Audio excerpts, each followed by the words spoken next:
सो hi students, जैसे मैंने आपसे प्रॉमिस किया था कि अगर मेरी वीडियोस पे 100 व्यूज़ भी आते रहे तो हम नेक्स्ट वीडियो बनाते रहेंगे। जैसे मैंने आपसे पहले भी कहा था, बेसिक हमारा फोकस क्या होगा कि आपके फ़िज़िक्स के फंडामेंटल्स क्लियर हो सकें, ताकि आपको टॉपिक समझ आ सकें और आप उन टॉपिक्स को आगे फर्दर याद कर सको या समझ कर याद कर सको और न्यूमेरिकल्स भी सॉल्व कर सको। ठीक है, तो पहले अगर आपका थ्योरी का पार्ट स्ट्रांग होगा, अगर आपको ये पता रहेगा कि भाई फिज़िक्स के अंदर नेचुरल फिनोमिनस काम कैसे करते हैं, उनके बेसिक कंसेप्ट्स कैसे काम करते हैं, तो आपको फिज़िक्स समझने में बहुत इजी होगी और फिज़िक्स से नफरत नहीं, इवन आप फिज़िक्स को एंजॉय करोगे। ठीक है, तो भाई आज का हमारा टॉपिक है कि भाई इलेक्ट्रिफिकेशन, क्या इलेक्ट्रिफिकेशन, एंड दूसरा हमारे पास जो सबसे एक रहता है डिस्चार्ज। ये दो जो हमारे फिनोमिनास हैं ये क्यों होते हैं, कैसे होते हैं, इनके पीछे का रीज़न क्यों है, क्यों डिस्चार्ज के अंदर हम कहते हैं स्पार्क, या फिर जो बड़े लेवल पे हम जो क्लाउड्स में देखते हैं इसको लाइटिंग, थंडर, जो आप कह सकते हो, हम वो कहते हैं, और वैसा ही क्यों होता है। ठीक है, तो भाई ये दोनों कंसेप्ट अगर आप डायरेक्ट इलेक्ट्रॉनिक्स के पॉइंट ऑफ व्यू से समझोगे तो शायद आपको समझना, या थोड़ा बहुत आप रट्टा मार लो कि हाँ चलो ठीक है भाई ऐसे ही होता है। ठीक है, पर नहीं, इनका जो मेन कंसेप्ट है वो कहीं ना कहीं एक दूसरे जो है कंसेप्ट के अंदर छिपा हुआ है। जैसे मैंने आपको कहा था कि मैं 2-3 कंसेप्ट्स को आपस में रिलेट करके पढ़ाता हूँ और फिजिक्स रिलेट करती भी है। ठीक है, तो ऐसे ही इनका मेन जो कंसेप्ट है वो आपका, एक आपने टर्म पढ़ी होगी बाइंडिंग एनर्जी की। बाइंडिंग एनर्जी में इनका कंसेप्ट छिपा हुआ है कि भाई क्यों इलेक्ट्रिफिकेशन होता है और डिस्चार्ज क्या होता है। ठीक है, तो स्टार्ट करते हैं। अब भाई देखो, बाइंडिंग एनर्जी समझने के लिए आप ऐसा समझो कि मेरे पास या 2 पर्सन हैं, ठीक है, उनके पास अपनी अपनी कार है, इसके पास भी अपनी कार है, इसके पास भी अपनी कार है। इन दोनों को दिल्ली जाना है। इन दोनों को कहाँ जाना है? दिल्ली जाना है। रैंडम लिख लेते हैं। ठीक है, ओके, तो भाई इनको दिल्ली जाना है। ठीक है, और भाई हमने देखा कि दिल्ली जाने के लिए पेट्रोल लगता है, मान लेते हैं 1000, जो है 1000 रुपीज़ का पेट्रोल लगता है। अगर ये दोनों अपनी अपनी कार में जाएं तो भाई टोटल खर्चा कितना आया इन दोनों को वहाँ ले जाने का? 2000 रुपीज़। ठीक है, पर अगर ये दोनों आपस में दोस्ती कर लें, आपस में बॉन्ड बना लें और सिर्फ एक ही कार का यूज़ करके दोनों ही एक ही कार में बैठकर दिल्ली चले जाएं, तो तब भी तो लगेगा तो 1000 का भाई पेट्रोल, और 1000 रुपीज़ बच जाएंगे। 1000 रुपीज़ बच जाएंगे, मतलब 500 रुपये इसके पास बच गए, 500 रुपये इसके पास बच गए। ठीक है, यही इनकी बाइंडिंग मनी होगी, यही इनकी क्या होगी? Binding money. क्यों? इसी मनी को बचाने के चक्कर में ये एक दूसरे के पास आए थे, एक दूसरे के साथ दोस्तों की तरह एक ही कार में बैठ कर गए थे। नहीं, खुद की कार्स में बैठ कर चले जाते भाई ये। ठीक है, अगर मैं इन दोनों के पास जाऊं और इनको कहूं कि भाई ऐसा करो, दोस्ती तोड़ दो अपनी, दोनों अपनी अपनी कार में जाओगे, नहीं तुम्हें साथ नहीं जाना, तो ये दोनों क्या कहेंगे कि देखो भाई, हम पास आए थे क्योंकि हमारा फ़ायदा हो रहा था। कितने का? पर पर्सन 500 रुपये का। तो अगर तुम हमें हमारा वो 500 रुपये दे दो तो हमें क्या है, हम अपनी अपनी कार में चले जाएंगे। ठीक है, तो भाई ये जो पैसे मैं इनको दे रहा हूँ, क्यों दे रहा हूँ? ताकि इनका रिलेशन टूट जाए, ताकि इनका रिलेशन टूट जाए। इसी को हम साइंस के अंदर आयनाइजेशन एनर्जी कहते हैं। ठीक है भाई, समझ आया? ये दोनों बंदे अपने 500 बचाने के चक्कर में एक दूसरे के साथ रिलेशन में, एक दूसरे के साथ दोस्ती करने के उसमें आए थे कि चलो ठीक है, हम एक ही कार में बैठ के चलते हैं, तुम्हारे भी 500 बच जाएंगे, मेरे भी। ठीक है, अगर कोई तीसरा इंसान आए और इन दोनों को कहे कि अपनी दोस्ती तोड़ दो भाई, तुम अपनी कार में जाओ और इसको अपनी कार में जाने दो, तो ये उसको क्या कहेंगे कि ठीक है भाई, हम अपनी अपनी कार में चले जाएंगे। ठीक है, पर पहले तुम्हें क्या करना पड़ेगा? जो हमारे 500 रुपये बच रहे हैं तो तुम दे दो हमें, जो हमारे एक्स्ट्रा पैसे लग रहे थे तो हम तो अलग अलग अपनी कार में चले जाएंगे। तो यही कुछ हम साइंस में, या यही कुछ हम फिजिक्स या केमिस्ट्री में पार्टिकल्स के साथ करते हैं। और वहाँ चलते हैं भाई, कैसे? देखो, इस दुनिया के अंदर हर कोई लोएस्ट एनर्जी स्टेट में रहना चाहता है भाई। हर कोई लोएस्ट एनर्जी स्टेट में रहना चाहता है। आप सभी पढ़ क्यों रहे हो? आप सभी इसीलिए पढ़ रहे हो क्योंकि आप लाइफ में स्टेबल होना चाहते हो, फाइनेंशियली इंडिपेंडेंट होना चाहते हो। ठीक है, मेन मोटिव यही रहता है, क्योंकि जो इसीलिए हम एजुकेट होते हैं, कम से कम एक स्टैंडर्ड जो है लाइफ हम जी सकें। तो उसके लिए जितनी आपकी लाइफ अच्छी चलेगी, दिमाग की शांति उतनी आपकी ज़्यादा होगी। तो वही फीलिंग के साथ जोड़ो, तो आपकी दिमाग की शांति को मैं लोएस्ट एनर्जी स्टेट के साथ जोड़ूंगा। ऐसे ही केमिस्ट्री के अंदर तब तक केमिकल रिएक्शन होती रहेगी जब तक एक लोएस्ट एनर्जी स्टेट ना बन जाए। इसीलिए आप पढ़ते भी हो रिएक्टेंट से कम एनर्जी प्रोडक्ट्स की होती है, क्योंकि साइंस के अंदर स्टेबिलिटी का दूसरा नाम लोएस्ट एनर्जी स्टेट ही माना जाता है, कि भाई जितनी कम एनर्जी उतना सिस्टम स्टेबल रहेगा। और इस दुनिया में हर कोई स्टेबल होना चाहता है। हम खड़े हैं तो बैठना चाहते हैं, बैठे हैं तो लेटना चाहते हैं। हम चाहते हैं हमारी लाइफ अच्छी से अच्छी गुजरे, हमारी अकॉर्डिंग गुजरे, ताकि हमारा दिमाग शांत रहे। ठीक है, ऐसे ही ज़्यादातर पार्टिकल साइंस के अंदर अकेले नहीं रहना चाहते। अगर ये मेरे पास पार्टिकल 1 है, ये मेरे पास पार्टिकल 2 है, अगर इन दोनों को सिंगल रहना पड़ रहा है तो भाई इनको ज़्यादा एनर्जी की ज़रूरत पड़ेगी। इसको भी मैं इसको आपको डिग्री ऑफ फ्रीडम के अकॉर्डिंग भी समझा सकता हूँ, वहाँ पर थोड़ा अच्छा समझ आता है। पर ये भी होता है कि काफ़ी स्टूडेंट्स के 11th का बेस नहीं होता, तो मैं उसमें भी ज़्यादा नहीं घुसूंगा कि जिसके अंदर ये ना हो कि आधे स्टूडेंट्स को समझ आ जाए और आधों को नहीं समझ आए। ठीक है, बस आप इसको ऐसे ले लो कि भाई अगर आप सिंगल हो, ठीक है, आप सिंगल इस दुनिया में सर्वाइव कर रहे हो, कहते हैं ना अकेला रहना बहुत मुश्किल होता है, तो आपको ज़्यादा एनर्जी की ज़रूरत पड़ती है। क्यों? अगर आपके साथ कोई आपका साथी होगा, आधा काम तो वो आपका कर देगा, जैसे थोड़ा सा आपने कोई काम कर दिया, थोड़ा सा किसी और ने कर दिया। पर अगर आप अकेले ही काम कर रहे हो, जैसे अकेले ही कोई असाइनमेंट कर रहे हो, तो सारा काम आपको अपने आप करना पड़ेगा और खुद की एनर्जी बहुत ज़्यादा लगानी पड़ेगी।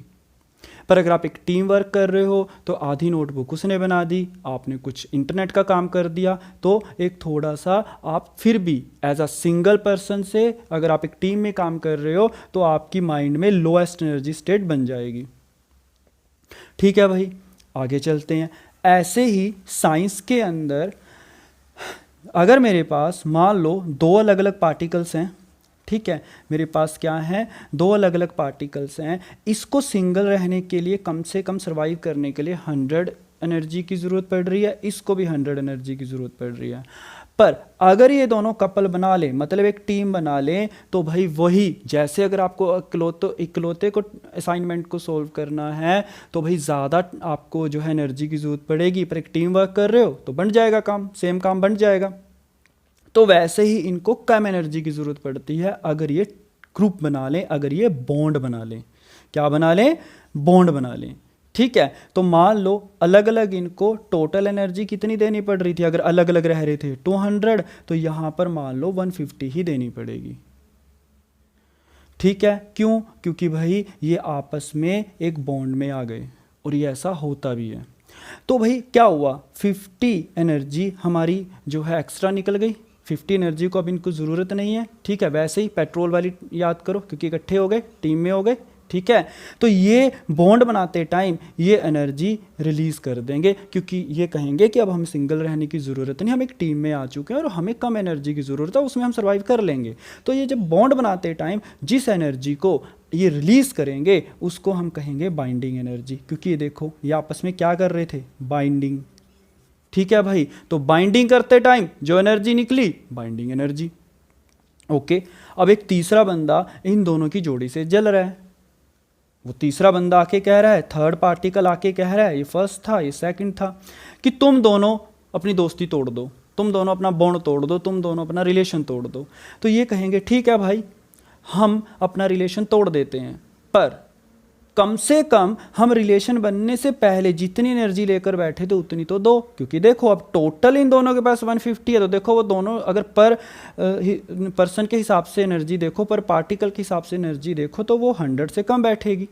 तो ये तीसरा इंसान कहता है ठीक है, मैं तुम दोनों को एनर्जी दूंगा, जितनी तुम्हारे पास बॉन्ड बनने से पहले थी उतनी उतनी दोनों के पास हो जाएगी, पर बॉन्ड तोड़ दो। तो कहेंगे ठीक है, हमें कोई प्रॉब्लम नहीं है। तो इसने इसको वो जो बॉन्ड बनते टाइम जितनी एनर्जी इन्होंने वापस सराउंडिंग को दी थी, ये बंदा उसको उतनी ही एनर्जी वापस दे देता है। ठीक है, तो कहते हैं हमें कोई प्रॉब्लम नहीं, और ये दोबारा से ब्रेक हो जाते हैं। ठीक है, तो इसने वापस कितनी दे दी 50, तो इसको भी 100, इसको भी 100 मिल गई। इसको इस फॉर्म में हम कह देंगे आयोनाइजेशन एनर्जी। और ये क्या थी, जब बाइंड होते टाइम जो एनर्जी रिलीज की गई थी उसको बोल देंगे बाइंडिंग एनर्जी। भाई दोनों होता है, एक ही चीज होती है, बस एक टाइम में एनर्जी वो छोड़ रहे हैं, दूसरे टाइम में ले रहे हैं। जैसे मुझे अगर कोई दो दोस्तों की दोस्ती तड़वानी होगी तो भाई कुछ तो फीड करना पड़ेगा ना, कुछ तो वर्क डन करना पड़ेगा। तो जब हम एनर्जी देते हैं भाई किसी को, तो उसके ऊपर वर्क डन करते हैं। ठीक है, उसके ऊपर क्या करते हैं, वर्क डन। ऐसे अगर मुझे कोई रिलेशन तोड़वाना है तो भाई थोड़ा बहुत तो दोनों को भड़काना पड़ेगा ना, वर्क डन करना पड़ेगा। तो वही यहाँ होता है। ठीक है भाई, तो इसी को हम कह देंगे, जब हम वो बॉन्ड, वो बाइंडिंग तोड़वाने के लिए वो जो एनर्जी इनको चाहिए थी सिंगल सिंगल रहने के लिए, वो एनर्जी देंगे, तो इसी को आयनाइजेशन एनर्जी कह देते हैं। ठीक है, पर जब ये दोनों पास पास आए, ये चाहते थे कि और भी, क्योंकि देखो जब ये पास पास आए टोटल सिस्टम की एनर्जी 150 रह गई। इस कंडीशन से तो लोएस्ट एनर्जी की स्टेट ये बनी ना, तो ये इसमें रहेंगे। नेचर ऐसे ही काम करता है, अगर आप खड़े हो तो बैठना चाहोगे, बैठे हो तो लेटना चाहोगे। तो हर पार्टिकल चाहता है वो लोएस्ट एनर्जी स्टेट में रहे। ठीक है, पर अगर आप इनका बॉन्ड तड़वाना चाहोगे तो वो कहेंगे ठीक है भाई, आप हमें अलग अलग करना चाहते हो करो, पर कम से कम हमें इतनी एनर्जी तो दे दो कि हम सिंगल सर्वाइव कर पाएं। तो जो वो हम एनर्जी इनको देंगे उसी चीज़ को हम आयनाइजेशन एनर्जी कह देंगे। पर जब ये दोनों आपस में पास आ रहे हैं, बाइंडिंग कर रहे हैं एक दूसरे से, तो जो एनर्जी रिलीज करेंगे उसी को हम कह देंगे बाइंडिंग एनर्जी। जैसे बाइंडिंग मनी थी, वही 500 बच रहे थे दोनों के। ठीक है भाई, वही 500 उन्होंने जेब में डाल लिए। पर हर कोई हमारी तरह मतलबी थोड़ी होता है, पार्टिकल तो इसको सराउंडिंग को दे देते हैं। ठीक है, अब इसी को समझने के लिए हम आते हैं भाई, अब आते हैं इलेक्ट्रॉनिक्स में। अगर आपको ये कंसेप्ट समझ आ गया, अब इलेक्ट्रॉनिक्स के अंदर एक पॉजिटिव है, एक नेगेटिव चार्ज है। अब भाई यहां भी सेम कंसेप्ट लगेगा। अगर ये दोनों चार्जेस अलग अलग पड़े हैं, सिंगल पड़े हैं, तो इनको ज़्यादा एनर्जी चाहिए होगी सर्वाइव करने के लिए।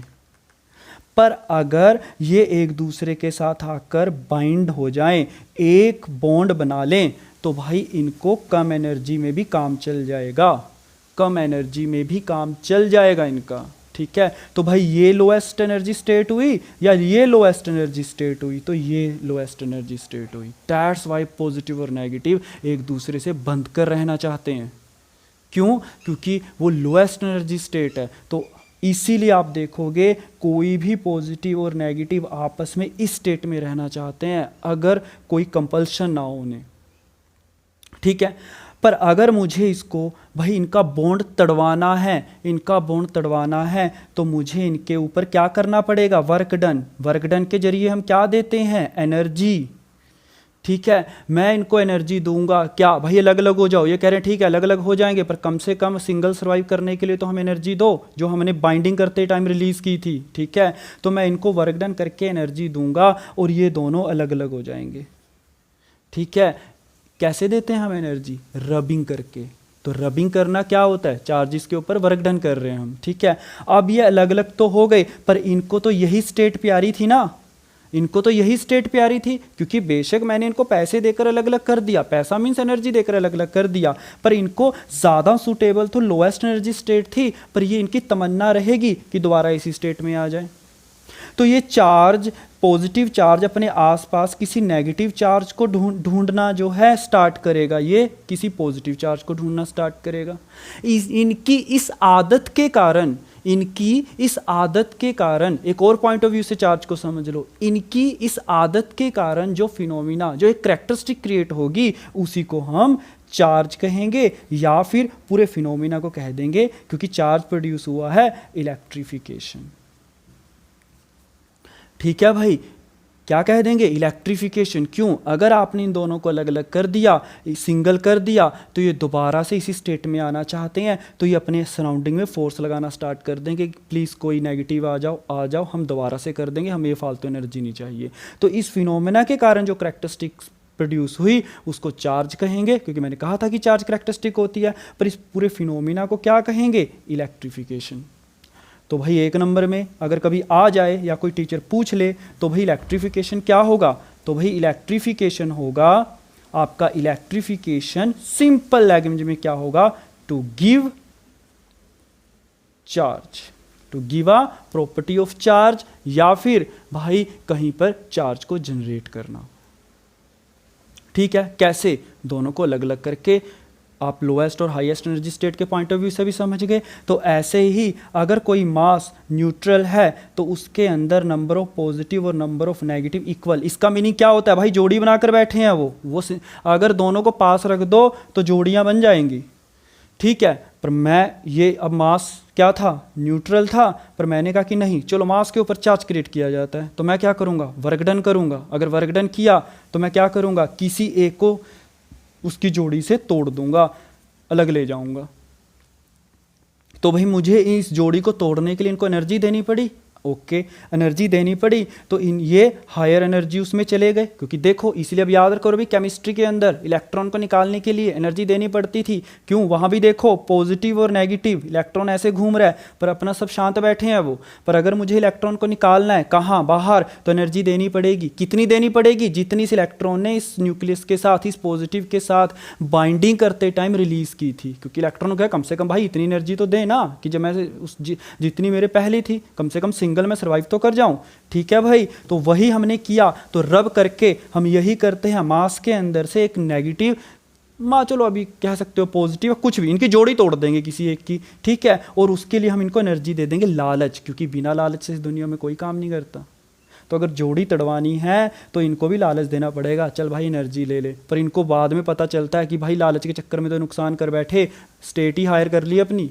तो फिर ये दोबारा से कहेंगे नहीं भाई गलती का पछतावा हुआ है, कोई नेगेटिव आ जाए, ये कहेगा कोई पॉजिटिव आ जाए, इसके कारण ये सराउंडिंग में फोर्स लगाना स्टार्ट करेंगे। उस फोर्स को क्या कहते हैं वो बाद में देखेंगे। ठीक है, तो दैट्स वाई अपने आसपास क्या करना स्टार्ट करेंगे, फोर्स लगाना स्टार्ट करेंगे। तो उसके कारण जो इनके अंदर एक करैक्टरिस्टिक डेवलप हुई, जो इस मास के अंदर इस पॉजिटिव, ये पॉजिटिव किसी नेगेटिव को तलाश रहा है और ये नेगेटिव किसी पॉजिटिव को, पर इसकी उस तलाश के कारण जो मास के ऊपर करैक्टरिस्टिक डेवलप हुई उसी को चार्ज कह देंगे।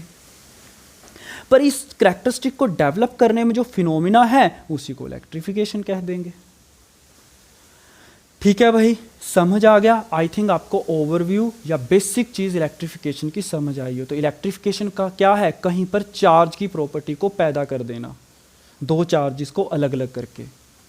ठीक है, क्योंकि ये दोनों हर कोई जोड़ी में रहना चाहता है भाई। जोड़ी में क्यों रहना चाहता है, आप भी देखो ना, दिल्ली जा रहे हो, सिंगल सिंगल कारों में जा रहे हो, वही एग्जांपल दिया था, तो अलग अलग बहुत खर्चा पड़ जाएगा एज कंपेयर टू कि आप एक ही कार में जाओ तो आपको पेट्रोल का खर्चा आधा आधा हो जाएगा। तो अगर मेरे जैसा कोई इंसान अगर आपको कहे कि नहीं भी अपनी अपनी कारों में, आप कहोगे भाई इसमें हमारा क्या फ़ायदा, तू पैसे दे दे हम तो चले जाएंगे। तो वही ये कहते हैं। पर फिर आपको लगता है कि नहीं यार अकेला गाड़ी में जा रहा हूँ, बहुत प्रॉब्लम थी, बेशक मैंने उसने मुझे पैसे दे दिए, पर अगर हम ग्रुप में जाते तो ज़्यादा सेफ रहते। तो वही बात यहाँ आ जाती है, इनको बाद में पछतावा होता है। ठीक है, तो फिर बाद में अपनी साथी की तलाश करना स्टार्ट करते हैं, उसके कारण मास के ऊपर जो प्रॉपर्टी जनरेट होती है उसी को हम चार्ज कह देते हैं भाई। और पूरे फिनोमिना को इलेक्ट्रिफिकेशन। तो इलेक्ट्रिफिकेशन क्या है, कहीं पर भी चार्ज की प्रॉपर्टी को जनरेट कर देना, प्रोड्यूस कर देना। ठीक है भाई, सिंपल लैंग्वेज में to give a charge to a mass, अगर बुकिश लैंग्वेज में देखें। ठीक है, ओके आगे चलते हैं भाई। तो अब भाई डिस्चार्ज, ऑब्वियसली नाम से ही पता चल रहा है डिस्चार्ज क्या होगा। ठीक है भाई, डिस्चार्ज जैसे डिसकंटिन्यू, चीज को वैनिश कर देना, खत्म कर देना। डिस्चार्ज मतलब क्या है, चार्ज की प्रॉपर्टी को खत्म कर देना। अब चार्ज की प्रॉपर्टी खत्म क्या होगी, अगर पॉजिटिव की तलाश खत्म हो जाए, क्या तलाश थी इसको कि भी इसको नेगेटिव मिल जाए, और नेगेटिव की तलाश खत्म हो जाए, क्या मतलब इसको पॉजिटिव मिल जाए। और मैंने फिर वही बात कहा है, पॉजिटिव पहले सिंगल पड़ा था, नेगेटिव पहले सिंगल पड़ा था, क्योंकि हमने किया था एनर्जी देकर। तो वही दोबारा से ये जोड़ी बनाएंगे तो क्या होगा भाई, जो फालतू इनके पास एनर्जी है, क्योंकि भाई हमको छोड़कर कोई इस नेचर में लालची नहीं होता, शेर भी उतना ही खाता है जितना भूख लग रही हो उसे, हम है जो ह्यूमंस लालची हैं। ठीक है, तो भाई वही है, जैसे ही ये जोड़ी में आ गए, इनको लगता है ग्रुप में, टीम में हमें कम एनर्जी की ज़रूरत है, उसमें भी सर्वाइव कर लेंगे। तो जो एक्स्ट्रा एनर्जी है, मान लेते हैं इस केस में 50 है, तो इसको ये बाहर निकाल देंगे, क्योंकि इनको लगता है कि अब हम कम एनर्जी में कर लेंगे क्योंकि टीम में हम। तो जो ये एनर्जी बाहर निकली, क्योंकि ये इन्होंने आपस में क्या कर लिया, बाइंडिंग। तो जब भी कभी साइंस के अंदर बाइंडिंग होगी, बॉन्ड बनेगा, बाइंडिंग एनर्जी निकलेगी। उस रिलेशन के बनने के कारण जो एक एक्स्ट्रा एनर्जी उनको लग रही है वो निकालेंगे। अब ये जो एनर्जी निकली है ये या तो भाई साउंड की फॉर्म में निकलेगी या फिर लाइट की फॉर्म में चमकेगी या फिर हीट की फॉर्म में निकलेगी। इस सारी अगर ये तीनों चीजों में निकल रही है, साउंड भी कर रही है, लाइट भी कर रही है, हीट भी, इसी को अगर छोटे लेवल पे निकल रही है तो भाई स्पार्क कह देंगे। अगर बड़े उसमें निकल रही है तो हम थंडर, लाइटिंग कुछ भी कह देते हैं, जैसे क्लाउड्स में होता है बड़े लेवल पे, तो इसी को स्पार्क कहते हैं। तो जब भी कभी डिस्चार्ज होगा, डिस्चार्ज मतलब क्या है, दोबारा से वो जोड़ी में आ गए, उनको उनकी तलाश पूरी हो गई, वो दोबारा से जोड़ी बनाकर न्यूट्रल हो गए, संतुष्ट हो गए, क्योंकि वो लोएस्ट एनर्जी स्टेट में रहना चाहते हैं। तो भाई उस टाइम वो फालतू की एनर्जी निकाल देंगे और वो एनर्जी साउंड, लाइट या हीट की फॉर्म में निकलेगी। तो छोटा फॉर्म होता है, जैसे हम ऐसे रगड़ के कर लेते हैं तो उसको स्पार्क कह देते हैं। और जो आप आजकल देखो मौसम खराब हो रहा है भाई इधर, तो ठीक है, जो वो आसमान में लाइटिंग होती है वो बड़े लेवल वाली होती है भाई, ठीक है। आई थिंक आपको समझ आया होगा कि इलेक्ट्रिफिकेशन क्या है और डिस्चार्ज क्या है। देखो स्टूडेंट्स, अगर ये तो भाई वो मेरा जो है समझ है कि मुझे लगता है कभी कभी इंट्रोडक्शन जो या शुरुआत जो होती है टॉपिक्स की, कभी कभी फिजिक्स वहाँ समझ नहीं आती स्टूडेंट्स को। और एक चीज़ याद रख लेना, अगर आपको कोई सिर्फ ये कह रहा है कि ये इंपॉर्टेंट है इसको कर लो, ये अनइम्पोर्टेंट है इसको मत करो, पेपर में नहीं आता, तो आपके लिए सबसे बड़ा धोखा कर रहा है भाई वो। आप थ्योरी के पेपर में तो रट्टा मार के पास हो सकते हो या थोड़ा अध पक्का सा समझकर हो सकते हो, पर भाई कॉम्पिटिटिव लेवल में आपको कंसेप्ट की नॉलेज होनी चाहिए, ताकि न्यूमेरिकल अगर थोड़ा बहुत घूम भी गया तो आप उसको पकड़ सको, आपको पता हो कि चीज़ों कैसे काम करती हैं। तो भाई एक चीज़ याद रखना, मैं एक चीज़ अपने स्टूडेंट्स को कहता हूँ, अक्सर अनइम्पोर्टेंट चीज़ें ही हेल्प करती हैं इंपॉर्टेंट चीज़ों को समझने में। तो भाई हर चीज़ का कंसेप्ट समझो, अगर आगे कोई कॉम्पिटिटिव लेवल की तैयारी करनी है, उससे आपकी एफिशिएंसी बढ़ेगी। कोई जो बंदा 10 घंटे में कर रहा है आप 5 घंटे में करके साइड में रख दोगे, क्योंकि आपको उस चीज़ की नॉलेज है। तो अगर थोड़ा बहुत न्यूमेरिकल घूमेगा भी आप हैंडल कर लोगे उसको, या एमसीक्यूज हो गए या थोड़े बहुत जो कंसेप्ट बेस्ड क्वेश्चन आ जाते हैं, तो इसके ऊपर मेन फोकस रखा करो। ये आदत छोड़ दो कि थोड़ा करेंगे रट्टा मार के निकल जाएंगे, कब तक निकलोगे भाई, ठीक है। तो अगर आपका सिलेबस कहीं बहुत आगे निकल चुका है, उसमें भी आपको कोई प्रॉब्लम आ रही है, तो मैं अपनी आईडी, इंस्टाग्राम आईडी अब की वीडियो में शेयर कर दूंगा, तो उसमें भी अगर आप टॉपिक सेंड कर देना, अगर किसी का डाउट है तो वो भी हम ले लेंगे, ठीक है भाई। तो इस वीडियो का भी यही है कि जस्ट अगर 100 व्यूज़ आ गए तो भाई मैं अब नेक्स्ट वीडियो जो कूलम्स लॉ के ऊपर बनाने वाला हूँ, कूलम्स लॉ है क्या लॉजिक था उसके पीछे, और होप सो आपको एक अलग तरीके से कूलम्स लॉ को मैं समझा सकूं। तो नेक्स्ट वीडियो उसी पे लेकर आऊँगा, ज़्यादा नहीं, अगर इस वीडियो